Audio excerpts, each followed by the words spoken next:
مشاهدينا الكرام مرحبا بكم في المغرب من واشنطن on Méridien TV. Thanks as always. Bienvenue dans ce nouvel épisode de votre émission Avec le Maroc depuis Washington. Je suis Adam Herli et je suis toujours très heureux de vous retrouver. Le thème d'aujourd'hui se rapporte au soutien des mouvements séparatistes à travers le monde. En effet, le Maroc est conscient que les mouvements sécessionnistes ne se limitent pas à l'Europe de l'Est.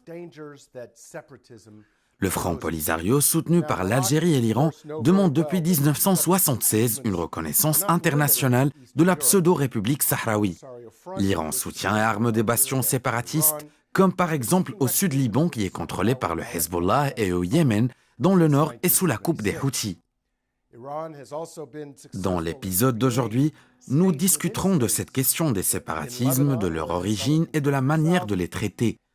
Nous verrons que ces mouvements ne sont pas tous comparables, que certains totalement artificiels et alimentés par des forces ou des gouvernements étrangers optent pour la violence et bafouent toutes les règles du droit international, quand d'autres trouvent leur légitimité dans une volonté populaire exprimée pacifiquement. Pour discuter de ces questions, j'ai le plaisir d'accueillir aujourd'hui deux invités, l'ancien membre du Congrès américain Jim Moran et le docteur Edmond Gharib. Le docteur Gharib est un expert internationalement reconnu des relations américano-arabes du Moyen-Orient. Il a été professeur à l'université de Georgetown et à l'université américaine, où il a dirigé un programme d'études sur le Moyen-Orient. Quant à l'ancien député américain Jim Moran, il a représenté le 8e district de Virginie de 1991 à 2015. Jim a également été président du comité des crédits et du comité de politique démocratique de la Chambre des représentants. Aujourd'hui, il est conseiller principal chez Nelson Morris, une entreprise pionnière dans le domaine du conseil juridique et de la prestation de services de lobbying au profit du gouvernement américain. Mais avant d'entamer le débat avec nos deux invités, je commencerai par donner la parole à notre chroniqueur J.D. Gordon. J.D., que retenez-vous de ce que fait actuellement la Russie en Europe ? Écoutez, Adam, je me souviens d'un sommet sur la sécurité et la défense qui s'est tenu en République de Géorgie en 2014 où j'ai pris la parole avec le ministre de la Défense de Lettonie et l'ambassadeur d'Estonie auprès de l'OTAN. Ces deux pays baltes étaient terrifiés par la Russie en raison de leurs expériences en tant qu'anciens membres de l'Union soviétique. Mais aujourd'hui, ils se sentent plus en sécurité comme membres de l'OTAN, contrairement à la Géorgie et à l'Ukraine. J'ai personnellement visité l'Abkhazie et l'Ossétie et j'ai réalisé que 20% de la Géorgie est actuellement sous le contrôle de la Russie. En fait, de nombreux pays se sentent très forts et pensent qu'ils peuvent toujours faire ce qu'ils veulent et souvent ils ne sont ni punis ni dissuadés. Par conséquent, le message basé sur ce que nous voyons en Algérie est que les mouvements séparatistes se retrouvent souvent isolés de la communauté internationale et n'obtiennent pas souvent de résultats positifs au final. De ce fait, je pense que les mouvements séparatistes comportent en eux-mêmes des risques. Je vous remercie, J.D., de votre lecture des événements. Elle est toujours très lucide. Je me tourne à présent vers notre invité, le docteur Edmond Gharib. Docteur Edmond, que peut faire la communauté internationale face au régime expansionniste qui soutient les mouvements séparatistes ? Thank you very much, Ambassador Early. It's a pleasure to be with you. This is an important question because primarily what we are seeing. Je tiens tout d'abord à vous remercier, ambassadeur Adam, pour votre invitation. Je suis toujours très heureux d'être parmi vous. C'est une question importante, car ce que nous voyons principalement aujourd'hui et ce que nous avons vu au cours des dernières décennies, et même à la fin du XXe siècle, c'est que ces mouvements ou organisations séparatistes qui se voient exercer leurs droits, comme certains d'entre eux, cherchent à diviser l'État et d'autres cherchent à obtenir des droits culturels ou politiques. Mais ces mouvements séparatistes se trouvent aussi dans une véritable confrontation avec les droits de l'État à préserver son indépendance, son unité, l'intégrité de ses territoires et sa souveraineté. Lorsqu'un pays est confronté à des défis de ce type, il est exposé à l'instabilité et cela ouvre la voie à des ingérences extérieures et peut même créer un conflit qui dépasse les frontières recherchées par ceux qui ont créé ces défis pour constituer une menace pour la stabilité, non seulement dans le pays concerné, mais dans la région tout entière. Donc, il est absolument nécessaire d'éviter de tels conflits, car les mouvements séparatistes peuvent s'appuyer sur des leaders qui se réclament du patriotisme, ce qui constitue un problème, et peut s'appuyer sur des motifs religieux ou des identités sectaires, ce qui crée un conflit identitaire et fait en même temps une menace pour la stabilité et l'unité de l'État concerné par ces types de conflits. Well, let's talk about, the case of Morocco for a second. Now, we all know that Algeria has been Parlons un peu du cas marocain. Nous savons tous que l'Algérie utilise ses médias et ses moyens financiers pour promouvoir la soi-disant République sahraoui. Dans quelle mesure pensez-vous que l'Algérie utilise cette question du Sahara, comme par avant, pour essayer de déstabiliser le Maroc? Well, this is a very good question, and I think it's a complex one. It's an important one.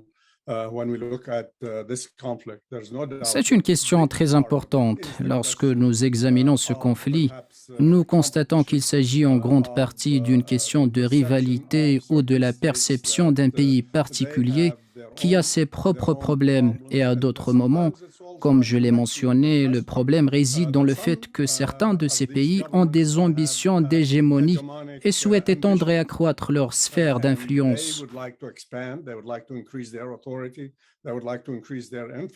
Donc, ils sont plus disposés à participer, à s'impliquer dans le soutien des mouvements séparatistes ou d'essayer d'affaiblir certains de ces pays voisins qu'ils considèrent comme des opposants ou des concurrents. Pour cette raison, je pense qu'il est important de parvenir à une solution définitive à la question du Sahara, car elle nuit non seulement aux intérêts du Maroc, mais nuit également aux intérêts de l'Algérie elle-même.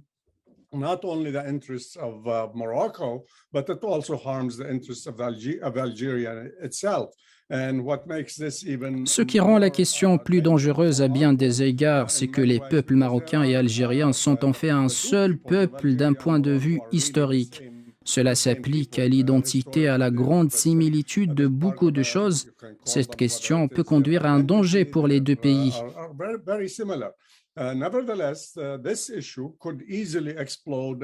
Il faut donc y trouver une solution et éviter l'enchevêtrement de l'Algérie avec les revendications de ce mouvement séparatiste qui porterait atteinte à la stabilité de la région et menacerait la souveraineté du Maroc.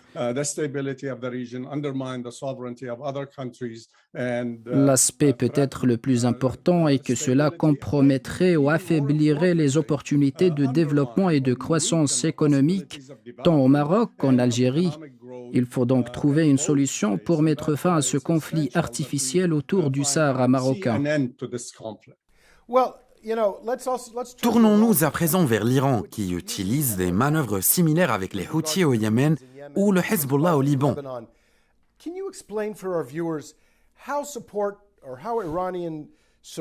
Pouvez-vous nous expliquer en quoi soutenir ces mouvements sert les intérêts des pays qui les parrainent?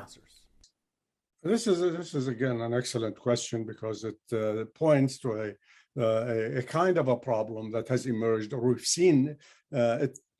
Ceci est aussi une excellente question parce qu'elle fait référence à une sorte de problèmes qui sont apparus et que nous avons vus dans un certain nombre de pays de la région. Prenons l'exemple de l'Iran. Lorsqu'on regarde par exemple ce qui s'est passé au Liban avec le Hezbollah, qui a été constitué principalement au début à la suite de l'invasion israélienne du Liban, nous avons vu après c'est que l'Iran a soutenu le mouvement du Hezbollah et a fait de ce dernier une force qui affaiblit le Liban.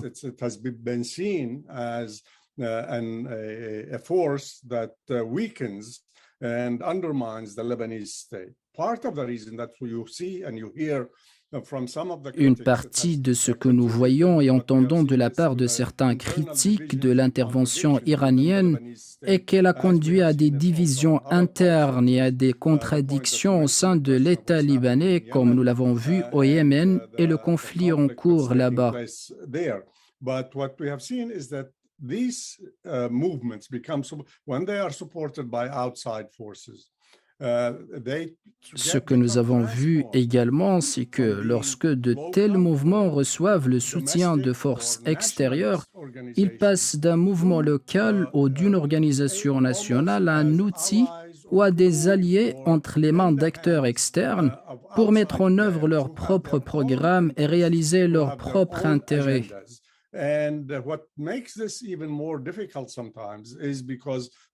Ce qui rend les choses encore plus difficiles, c'est que lorsqu'un tel soutien extérieur implique une orientation idéologique, la question devient plus dangereuse et soulève plus de complexités difficiles à gérer et ne cesse de créer des tensions et un climat qui conduit finalement à la confrontation et au conflit. Thank you, Dr. Gharib. As always, it's wonderful to have you. We always learn so much. Merci, Dr. Gharib, pour ce décryptage vraiment utile pour comprendre les ressorts de cette stratégie de déstabilisation. Nous allons prendre une courte pause et directement après, nous débattrons avec l'ancien congressiste Jim Moran sur la question des mouvements séparatistes et la façon de les traiter. Restez avec nous.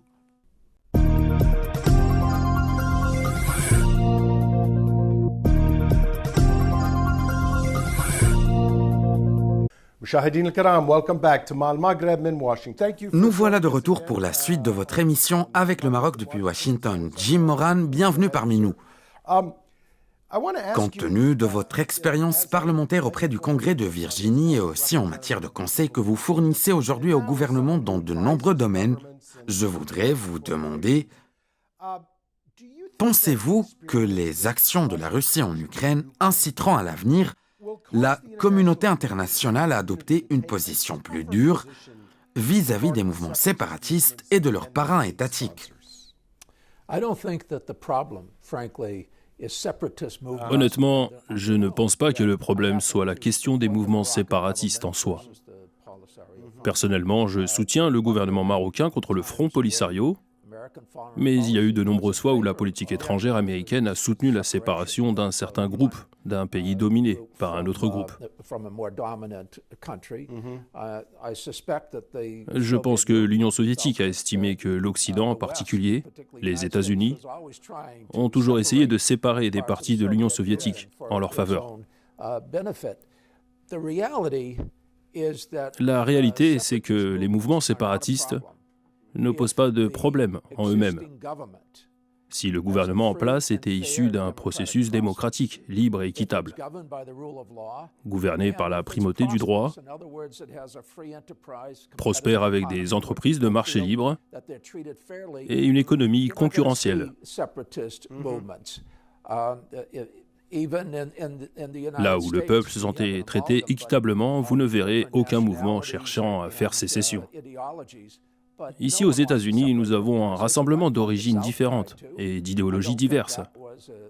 Mais vous ne trouverez personne qui cherche ou qui veut séparer les États-Unis. Le sud des États-Unis a essayé cela dans le passé, mais ce n'était pas grand-chose.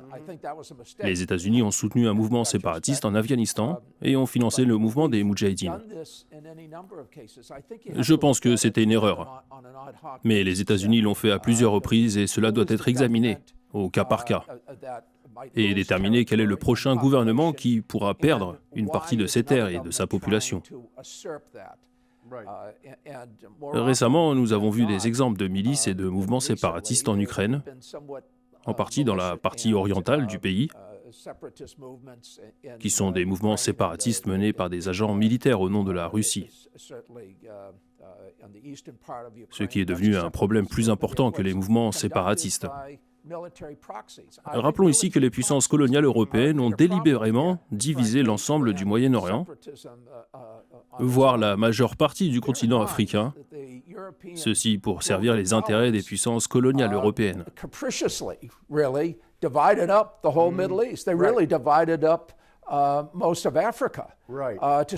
Presque tous les pays européens ont divisé des communautés unies afin de réduire leur pouvoir.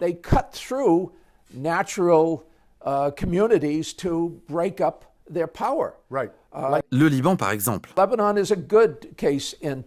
Le Liban est un bon exemple, car ce pays a été divisé à des fins personnelles et non au profit du peuple lui-même.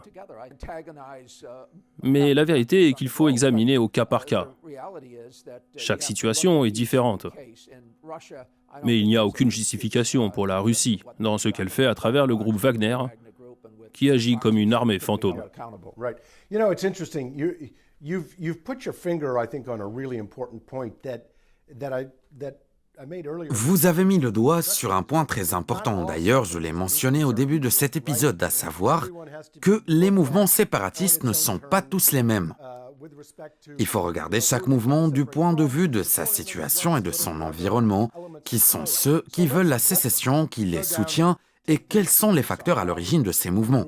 Si l'on parle des séparatistes au Sahara marocain en particulier,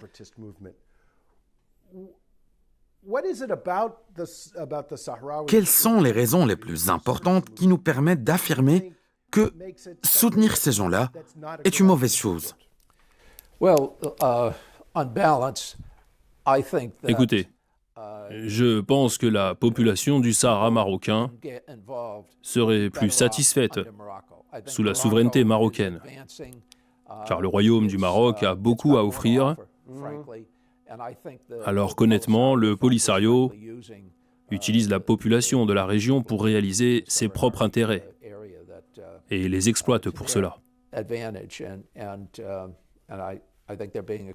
J'ai examiné cette question au sein du Congrès américain et j'ai pris parti pour le Maroc car j'estime qu'à terme, tous les habitants du territoire marocain, à l'intérieur des frontières du royaume, auraient intérêt à être sous souveraineté marocaine. Yeah. I'm curious. I don't know if he was in Congress. Ce qui m'étonne, c'est qu'un membre du Congrès, le sénateur James Inhofe, représentant de l'État de l'Oklahoma, soit du côté du Polisario. Pourquoi ferait-il ça, à votre avis? C'est difficile à expliquer. Il y a un homme nommé Eric Trager qui travaille dans le bureau du sénateur James Inhofe et qui est un fervent partisan du Polisario. Honnêtement, M. Trager a des idées extrémistes. Il soutient même certains pays du Golfe, tout en s'opposant au Qatar, qui est un ami et un allié des États-Unis. Ainsi, je ne comprends pas la position du sénateur Inhofe, qui est proche de la retraite, disons-le. I was going to ask you about that as a student of Congress. J'étais sur le point de vous demander, pensez-vous que sa position affecte la politique du Congrès américain sur cette question? On this issue? Oui, car le sénateur Inhofe, en raison de son mandat, est le membre le plus ancien de la Commission des Forces armées de la Chambre des représentants des États-Unis.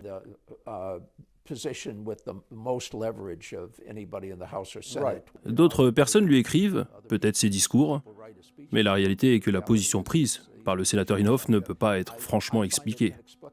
C'est son affaire personnelle. There it is. Let me ask you about Iran for a second. Je voudrais que nous revenions sur la question de l'Iran. You talked about the issue of military proxies, which are. Vous avez évoqué le danger que représente cette stratégie de financement de bras armés de ces mouvements séparatistes. Ils sont plus dangereux. C'est un vrai danger. Et il est clair que l'Iran est le pays du Moyen-Orient le plus expérimenté en matière de soutien de ces bras armés, que ce soit les Houthis, le Hezbollah ou les milices chiites en Irak. La communauté internationale a toujours échoué à empêcher l'Iran d'utiliser ses mandataires pour déstabiliser le Moyen-Orient et l'Afrique du Nord. Pensez-vous que nous tirerons les leçons de ce qui se passe en Ukraine et que nous trouverons un moyen de réduire les conflits régionaux entretenus par l'Iran?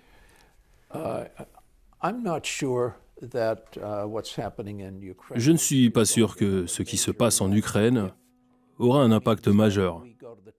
Mais si cela permet de s'asseoir à la table des négociations sur le dossier du nucléaire iranien, ce sera une évolution positive, car cela nous permettra de trouver des canaux de communication afin d'ouvrir la porte au commerce avec l'Iran.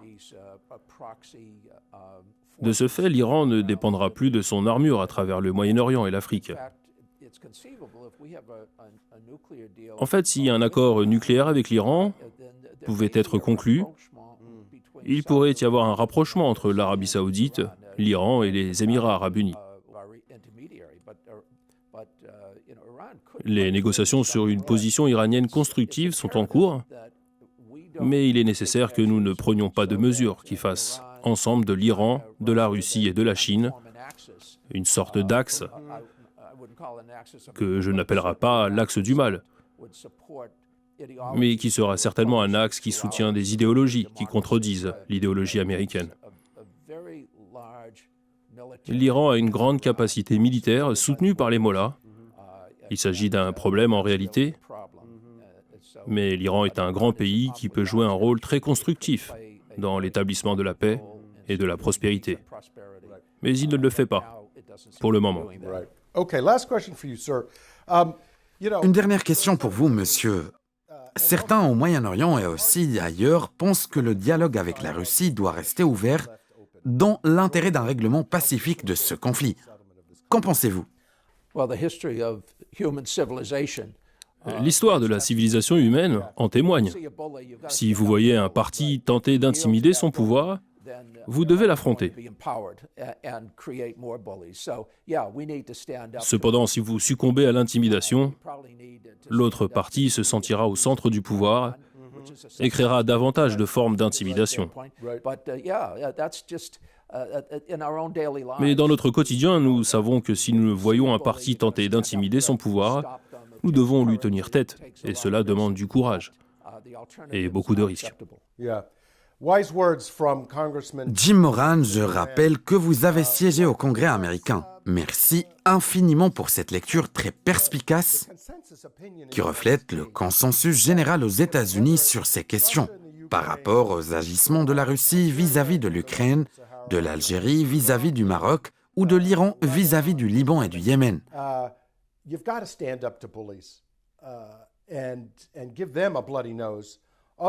Nous devons nous y opposer avec vigueur, sinon rien ne les dissuadera à les poursuivre.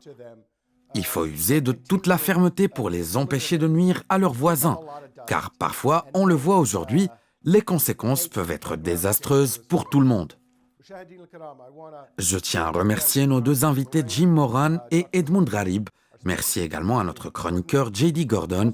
Merci à vous, chers téléspectateurs, pour votre attention et rendez-vous la semaine prochaine. À très bientôt.